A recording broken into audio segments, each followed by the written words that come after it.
một từ đời bông phụ nơi này mình uy hộp thì lui gỡ đạchมันthực cao in kia đợi bẹp lên nâng khơi hộp bông phụ nó khát lập hộp lên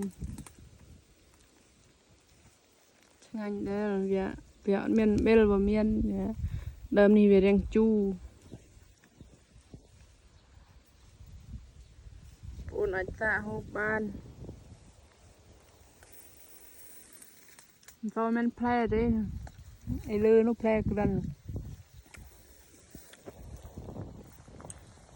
thao play từng khơ bông phụ hình bông phụ hao uy tiêu từ hàng nhom hao đàn từng khơ nên nuôi lơ anh play trơn mình mau tới play trơn đại lơ thì mình tiệp để nhom thì tụi bé đó là toàn là nè bố mình thì bé đó là nhom để tưa được không ở đây bông phụ con trơn